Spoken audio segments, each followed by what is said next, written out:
बोलिए भारत माता की जय। भारत माता की जय।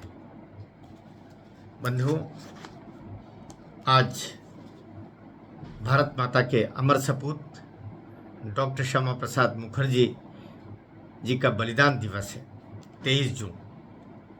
कुछ बातें उनके बारे में करते हैं।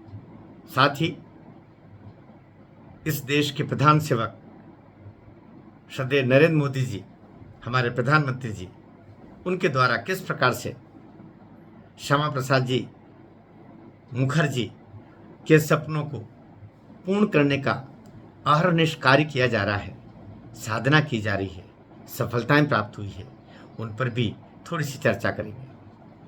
आज हम सब यहाँ एक महान राष्ट्रभक्त, दूरदर्शी नेता, आदर्श शिक्षाविद और हम सब के प्रेरणा स्रोत डॉक्टर श्यामा प्रसाद मुखर्जी की पुण्यतिथि पर उन्हें श्रद्धांजलि अर्पित करने के लिए एकत्र हुए हैं। डॉक्टर श्यामा प्रसाद मुखर्जी एक ऐसी परम पुण्यात्मा है जिन्होंने देश में 2 निशान, 2 विधान और 2 प्रधान के कानून को ठुकराते हुए अखंड भारत के लिए 23 जून 1953 को अपने प्राणों की आहुति दे दी थी।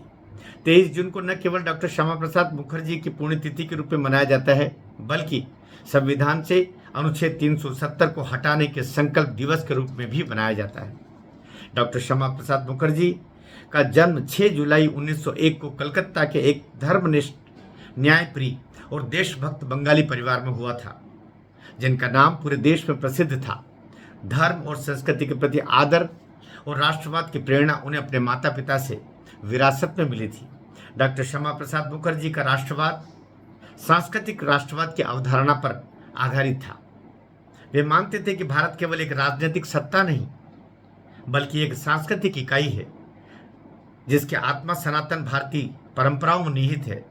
उनका मानना था कि सभी भारतीय, चाहे उनकी भाषा, जाति या धर्म कुछ भी हो, एक साझी संस्कृति के उत्तराधिकारी हैं। उन्होंने शिक्षा, राजनीति, समाज और संस्कृति के क्षेत्र में अपना महत्वपूर्ण योगदान दिया। वे वर्ष 1929 में बंगाल विधान परिषद के सदस्य बने और 1934 से 1938 तक कलकत्ता विश्वविद्यालय के सबसे कम उम्र के कुलपति भी रहे। डॉक्टर श्यामा प्रसाद मुखर्जी एक विचारधारा के लिए अपना पूरा जीवन लगाने वाले व्यक्ति थे। वे कभी सत्ता पर बैठने के लिए नहीं आए थे। वे अनेक बार सत्ता में आए और हमेशा विचारधारा के लिए सत्या का त्याग भी करते रहे। डॉक्टर श्यामा प्रसाद मुखर्जी भारत का विभाजन नहीं होने देना चाहते थे। उन्होंने यह सुनिश्चित करने का संकल्प लिया कि बंगाल के हिंदुओं के हितों की उपेक्षा नहीं की जाए। उनके प्रयासों से हिंदुओं के हितों की रक्षा हुई और कलकत्ता बंदरगाह भी पूर्वी पाकिस्तान को सौंपे जाने से बच गया था। पूर्वी पाकिस्तान से विस्थापित होकर भारत आ रहे हिंदुओं की दुर्दशा से वे विचलित थे। विस्थापितों के प्रति नेहरू की उपेक्षा और राष्ट्रीय हितों के प्रति नेहरू की अप्रतिबद्धता, डॉक्टर मुखर्जी जी ने 8 अप्रैल 1950 को नेहरू मंत्रिमंडल से इस कारण से इस्तीफा दे दिया था। डॉक्टर श्यामा प्रसाद मुखर्जी ने महसूस किया था कि नेहरू का पाकिस्तान सरकार के प्रति बहुत नरम रवैया था और उनमें पश्चिमी और पूर्वी पाकिस्तान में बचे हिंदुओं के हितों की सुरक्षा सुनिश्चित करने का साहस नहीं था। इस्तीफा देने के बाद डॉक्टर श्यामा प्रसाद मुखर्जी ने संसद में विपक्ष की भूमिका निभाने का फैसला किया। 21 अक्टूबर 1951 को भारतीय जनसंघ की स्थापना हुई और वे इसके संस्थापक अध्यक्ष बने। उनके नेतृत्व में पहले आम चुनाव में भारतीय जनसंघ को 3 लोकसभा सीटें मिली। नेहरू की नीतियों पर गठबंधन और विशेष रूप से डॉक्टर मुखर्जी ने सदन में जोरदार हमला किया। सदन में बहस के दौरान नेहरू ने एक बार डॉक्टर मुखर्जी की ओर इशारा करते हुए कहा, जनसंघ एक सांप्रदायिक पार्टी है, मैं जनसंघ को कुचल दूंगा। इस पर डॉक्टर मुखर्जी ने जवाब दिया, मेरे मित्र पंडित जवाहरलाल नेहरू ने कहते हैं कि वे जनसंघ को कुचल देंगे, मैं कहता हूं कि मैं इस कुचलने वाली मानसिकता को कुचल दूंगा। संसद में संख्या बल कम होने के बावजूद उनका इतना प्रभाव था कि वे चाहे कश्मीर पर चर्चा करें या किसी अन्य विषय पर, हर कोई उनके भाषण को पूरे ध्यान से सुनता था। यह उनकी लगन, समर्पण का ही परिणाम है कि आज देश में प्रधानमंत्री श्री नरेंद्र मोदी जी के नेतृत्व में एनडीए की सरकार है, जो स्वतंत्र भारत में कांग्रेस सरकारों द्वारा की गई हर गलती को एक एक करके सुधार रही है। संविधान लागू करने के बाद तत्कालीन कांग्रेस सरकार ने संविधान में अनुच्छेद 370 जोड़कर राष्ट्रीय अखंडता को गंभीर चोट पहुंचाने का प्रयास किया था। उस समय डॉक्टर श्यामा प्रसाद मुखर्जी ने उद्योग एवं रसद मंत्री पद से त्यागपत्र दे दिया था। देश की प्रतिष्ठा और अखंडता के लिए कश्मीर से अनुच्छेद 370 हटाने के लिए एक व्यापक आंदोलन शुरू किया गया। उस समय जम्मू कश्मीर जाने के लिए अनुच्छेद 370 के तहत परमिट की व्यवस्था थी। श्यामा प्रसाद मुखर्जी ने परमिट नहीं लिया था। उन्हें जम्मू कश्मीर की सीमा पर गिरफ्तार कर लिया गया। लगभग 1 महीने बाद उन्होंने जम्मू कश्मीर की जेल में संदिग्ध परिस्थितियों में अंतिम सांस ली। डॉक्टर श्यामा प्रसाद मुखर्जी जी की माता जी ने जवाहरलाल नेहरू जी से जांच की मांग की थी, मगर उन्होंने जांच करने से इनकार कर दिया था। एक निशान, एक विधान, एक प्रधान के ध्येय के लिए बलिदान देने वाले डॉक्टर श्यामा प्रसाद मुखर्जी, मां भारती के सुपुत्र का सपना आज प्रधानमंत्री श्री नरेंद्र मोदी जी के नेतृत्व में कश्मीर में अनुच्छेद 370 को समाप्त करके साकार हुआ है। प्रधानमंत्री नरेंद्र मोदी जी ने श्यामा प्रसाद मुखर्जी के एक भारत के सपने को साकार किया। खासकर अनुच्छेद 370 और अनुच्छेद 35A को हटाकर और जम्मू कश्मीर को भारत की मुख्य धारा से जोड़कर। यह केवल एक संवैधानिक कदम नहीं बल्कि एक वैचारिक प्रतिबद्धता की पूर्ति थी। अनुच्छेद 370 हटाए जाने के बाद केंद्र सरकार की योजनाएं जम्मू कश्मीर में सीधे लागू हो रही हैं। कई विकास परियोजनाएं शुरू की गई हैं जिनका उद्देश्य क्षेत्रीय विकास और बुनियादी ढांचे का सुधार और सामाजिक आर्थिक प्रगति को देना है। डॉक्टर श्यामा प्रसाद मुखर्जी ने भारतीय उद्योगों और स्वदेशी वस्तुओं के वे प्रबल समर्थक थे। वे चाहते थे कि भारत आर्थिक रूप से आत्मनिर्भर बने, जिससे विदेशी निर्भरता कम हो और स्वदेशी उद्योगों को प्रोत्साहन मिले।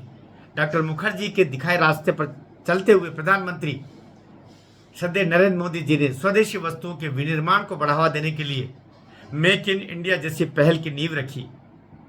स्वदेशी वस्तुओं के उपभोग को बढ़ावा देने के लिए वोकल फॉर लोकल का मंत्र दिया, तो वहीं देश और देश के नागरिक आत्मनिर्भर बने, उसके लिए आत्मनिर्भर भारत अभियान का शुभारंभ किया। आज भारत आत्मनिर्भरता के मार्ग पर आगे बढ़कर विकसित भारत 2047 के लक्ष्य को प्राप्त करने के लिए अग्रसर है। डॉक्टर श्यामा प्रसाद मुखर्जी जी का मानना था कि शिक्षा केवल ज्ञान प्राप्त करने का माध्यम नहीं बल्कि राष्ट्र निर्माण का आधार है। वे भारतीय संस्कृति, मूल्य और मातृभाषा आधारित शिक्षा व्यवस्था के प्रबल समर्थक थे। उनके विचारों को आगे बढ़ाते हुए मोदी सरकार ने नई राष्ट्रीय शिक्षा नीति 2020 लागू की, जिसमें भारतीय भाषाओं को बढ़ावा, गुणवत्तापूर्ण व समावेशी शिक्षा और भारत केंद्रित ज्ञान परंपरा को मजबूत करने पर जोर दिया गया है। यह नीति मुखर्जी जी के स्वदेशी और आत्मनिर्भर भारत के शैक्षिक दृष्टिकोण को आधुनिक रूप देती है। श्यामा प्रसाद मुखर्जी जी कहा करते थे कि राजनीतिक सामाजिक न्याय जरूरी है। सभी धर्म और जाति के लोगों को हर क्षेत्र में बराबरी का अधिकार मिलना चाहिए। भाजपा सरकार ने एक दशक में देश में सबका साथ, सबका विकास, सबका विश्वास और सबका प्रयास के मंत्र को चलते हुए सभी धर्म और जाति के लोगों को एक समान अधिकार दिलाने का कार्य किया है। एक दशक में प्रधानमंत्री गरीब कल्याण अन्न योजना के तहत 81 करोड़ से अधिक लाभार्थियों को हर महीने मुफ्त राशन मिल रहा है। इस योजना का लाभ बगैर भेदभाव के सभी धर्म और जाति के लोगों को एक समान प्राप्त हुआ है। प्रधानमंत्री आवास योजना के तहत 4 करोड़ से अधिक मकान बने, जिसमें 45% मकान SC/ST लाभार्थियों को आवंटित हुए हैं। हर घर जल योजना के अंतर्गत 15 करोड़ से अधिक ग्रामीण परिवारों को नल से जल कनेक्शन उपलब्ध करवाए गए हैं। इस योजना से आज भारत में हर गरीब के घर में भी शुद्ध जल की सुविधा पहुंच रही है। प्रधानमंत्री उज्ज्वला योजना के माध्यम से महिलाओं को 10.33 करोड़ से अधिक LPG कनेक्शन प्रदान किए गए हैं। इस योजना से सभी जाति और वर्ग की महिलाओं को लाभ हुआ है। भाषाई बाध्यता के कारण युवाओं को होने वाली परेशानी का समाधान करने के लिए नई शिक्षा नीति लागू की गई है, जहां युवा अपनी मातृभाषा में पढ़ाई का विकल्प चुन सकते हैं। देश में पहली बार 12.75 लाख तक की आय वाले व्यक्तियों के लिए शून्य आयकर लागू किया गया है। भाजपा सरकार ने राष्ट्रीय पिछड़ा वर्ग आयोग को संवैधानिक दर्जा दिया है। भाजपा सरकार ने उच्च जाति के आर्थिक रूप से कमजोर वर्ग के लोगों के लिए 10% EWS कोटा पेश किया है। डॉक्टर BR अम्बेडकर जी के अमूल्य कार्यों का सम्मान करने के लिए उनसे जुड़े 5 प्रमुख स्थलों को पंच तीर्थ के रूप में विकसित किया गया है। भाजपा ने देश के बहादुर आदिवासी सेनानियों के बलिदान के सम्मान में प्रतिवर्ष 15 नवंबर को भगवान बिरसा मुंडा की जयंती को जनजाति गौरव दिवस के रूप में मनाना का कार्य को घोषित किया गया है। भाजपा सरकार द्वारा देश में कराए जाने वाले जातिगत जनगणना से सबका साथ, सबका विश्वास और सबका कल्याण भी सुनिश्चित होगा।